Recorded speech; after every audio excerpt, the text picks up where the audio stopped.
स्वागत है आपका लाइव उत्कर्ष टीवी में। मैं हूं रुपेश कुमार राज। भागलपुर जिले के सनहोला प्रखंड अंतर्गत सनोखर बाजार में भारतीय कम्युनिस्ट पार्टी के द्वारा बड़े धूमधाम से हर्षोल्लास के साथ मनाया गया 32वां अंचल सम्मेलन। विभिन्न मांगों को लेकर आम सभा किया गया, जिसमें से मुख्य मांग था सनोखर प्रखंड बनाने का दर्जा दिया जाए एवं प्रखंड कार्यालय का अविलंब क्रियान्वयन किया जाए और बटेश्वर पंप नहर परियोजना से सनोखर के किसानों को सिंचाई की व्यवस्था किया जाए।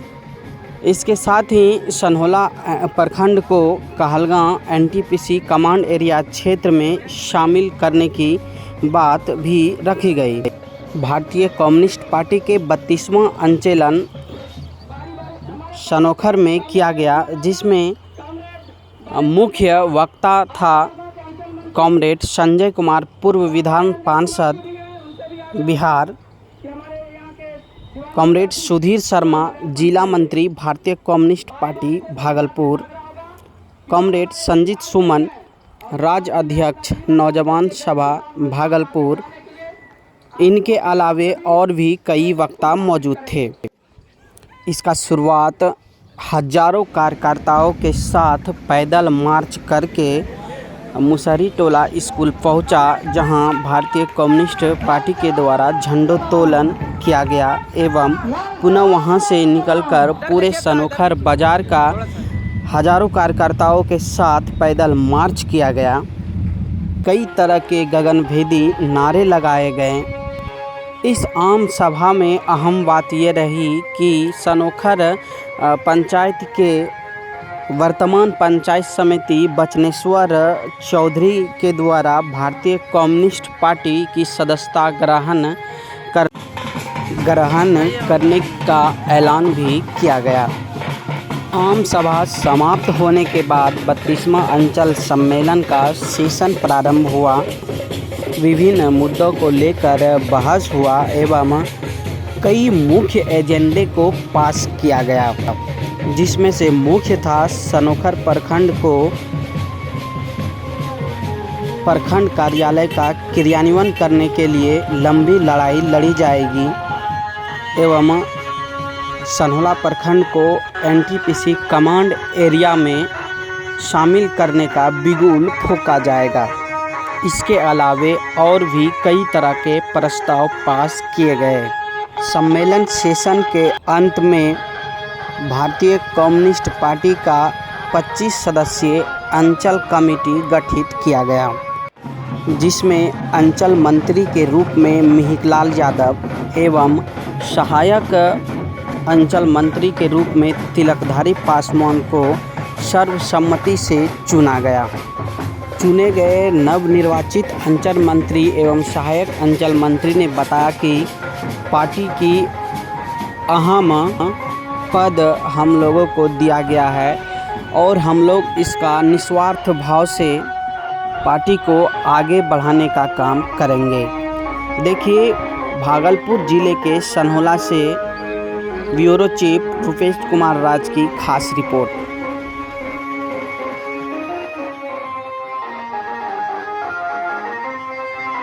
जवानों को ठगने का काम करते हैं, हमारे किसानों को ठगने का काम करते हैं, हमारे मजदूर भाइयों को ठगने का काम करते हैं। बोलते कुछ है, करते कुछ है। आप तमाम विस्तार पूर्वक से हमारे कॉमरेडों से सुना, आप लोगों ने ध्यान पूर्वक सुने। मैं एक ही बात कहना चाहता हूं कि जो आज हमारे समाज के अंतर्गत में हमारे किसानों की जो समस्या है, जो हमारे मजदूर भाइयों की समस्या है, जो हमारे नौजवान भाइयों की समस्या है, इस समस्या पर हमारे सरकार कोई ध्यान तक नहीं देती है। और आप देखे होंगे कि जब से नरेंद्र मोदी की सरकार केंद्र में आई है, हमारे हिंदुस्तान के लोगों को चैन से रहने का इन्होंने कभी भी ऐसा संदेश नहीं दिया है। आप समझ हम अपील करेंगे। सनहोला प्रखंड का हालात जानते हैं। यहाँ से इतने दूर से लोग जाते हैं प्रखंड में, विभिन्न तरह का लोग जाते हैं और वहां के पदाधिकारी उसको डांट के भगाने का काम करते हैं। आप सभी जानते हैं फेसबुक व्हाट्सएप के माध्यम से 5 तारीख को ब्लॉक में प्रदर्शन घेराव हुआ था कम्युनिस्ट पार्टी का। बीडीओ और सीओ को एक ही कमरे में 5 घंटा तक कम्युनिस्ट पार्टी ने बंद रखा, निकलने नहीं दिया।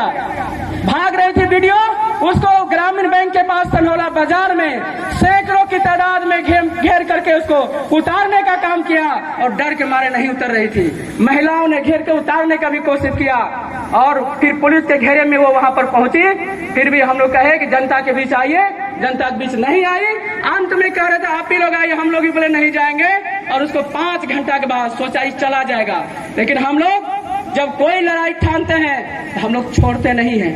इसलिए हम आपसे कहना चाहते हैं, कम्युनिस्ट पार्टी जो सोचता है कि सनोखर प्रखंड या सनौला प्रखंड में खत्म हो चुकी है, उनका भूल है। आज भी भारतीय कम्युनिस्ट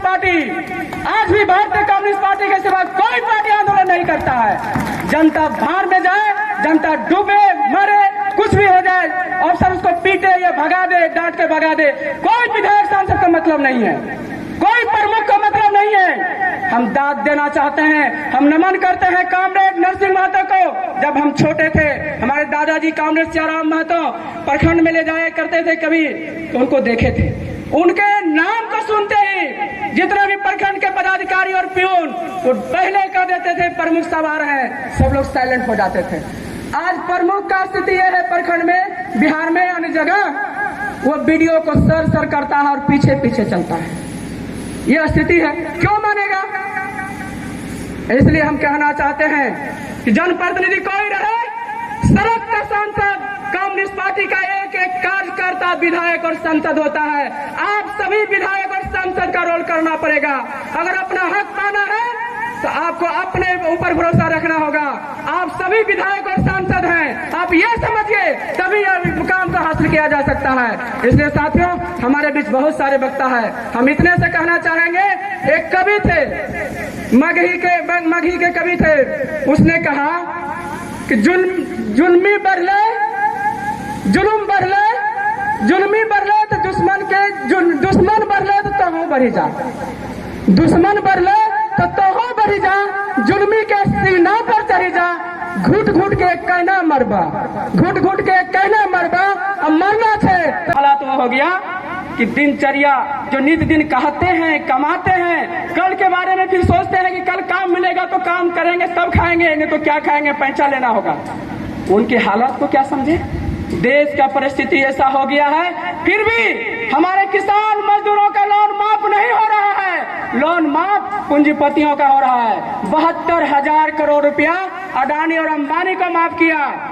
और एक तरफ कह रहा है हमारा देश का आर्थिक स्थिति बहुत नीचे चला गया है, जीडीपी नीचे चला गया है। हम कहना चाहते हैं फिर उस उद्योगपति को क्यों लोन दिया जा रहा है? वो कर्ज आपसे मांग रही है और कर्ज उसको स्वीकृत कर रहे हैं। करोड़ों 12,000 करोड़ रुपया इधर फिर माफ किया है उसी लोग का। हमारे किसान का क्या हालत है? किसान का क्या हालत है? 8 घंटा मजदूर काम करते थे। अभी साथी बता रहे थे कम्युनिस्ट पार्टी के बारे में। आप सभी जानते हैं ये लाल झंडा कोई मामूली झंडा नहीं है। ये लाल झंडा मजदूरों के खून से रंगा हुआ ये लाल झंडा है और ये पूरे दुनिया में मिलेगा। आप सभी जानते हैं अमेरिका के शिकागो शहर में जहां 22 घंटा तक मजदूरों से काम करवाया जाता था, 22 घंटा। उस जमाने को याद कर लीजिए, 1887 में 50,000 मजदूर काम कर रहे थे उस फैक्ट्री में। और वहां के उद्योगपति जो थे वो 22 घंटा जब काम लेते थे तो मजदूरों में आक्रोश कब पैदा हुआ? जब 22 घंटा काम करते थे, 1 बजे रात में घर आते थे तो 3 बजे रात में फिर पुनः वापस उसी फैक्ट्री में जाना पड़ता था। 2 घंटा आराम नहीं मिल पाता था उसको। और जब उनको, जिस नौजवान को शादी हुआ, लड़की जन्म हुआ, बाप अपने बेटी और बेटा को नहीं पहचान पाते थे। न बेटी बेटा को पहचान पाते थे कि हमारे पापा हैं, न पिताजी पहचान पाते थे कि हमारी बेटी है, हमारे बेटा है। कारण क्या था? 1 बजे जब मजदूर वहां से आता था काम करके, उसमें बच्चा सोया रहता था। जिस समय काम पर जाते थे तो वहां से 3 बजे, उस समय भी बच्चा सोया रहता था। इसलिए नहीं पहचान पाते थे। ये आक्रोश पैदा हुआ पूरे फैक्ट्री में और मजदूरों ने सभा किया, जैसे आज सभा कर रहे हैं निर्णय लेने के लिए। सभा किया और कहा हम लोग काम नहीं करेंगे, फैक्ट्री को बंद कीजिए। काम के घंटे 8 घंटा करो, 8 घंटा काम होगा, 8 घंटा घर में आराम होगा, 8 घंटा घर का काम होगा, 24 घंटा में ये काम बट गया। ये लड़ाई हुआ और पूंजीपतियों ने बहुत चालाकी से कहा भाई 1 महीना जब हड़ताल चल गया, उस जमाने में करोड़ों रुपया खर्च हो गया था, नुकसान हो गया था। उस समय को याद कीजिए। उस समय पूंजीपति बड़े चाल से मजदूरों को बुला लिया कि आप लोग आइए, आपका कहना मान लेंगे, 8 घंटा ही काम कीजिएगा। बुला लिया फैक्ट्री में और चारों साइड का दरवाजा खोल दिया, पुनः सभी दरवाजों को लॉक कर दिया और चारों साइड से जितने भी बॉडीगार्ड लोग थे उनका उस पर गोलियां चला दिया गया।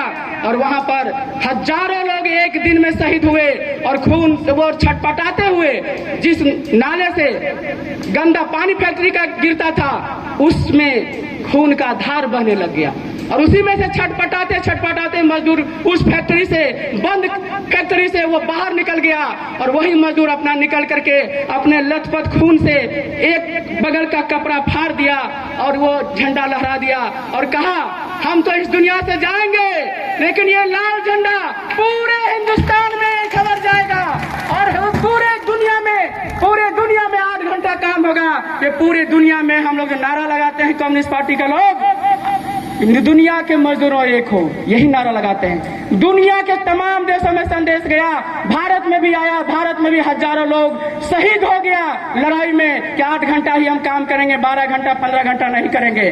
तो ये था कम्युनिस्ट पार्टी का लाल झंडा।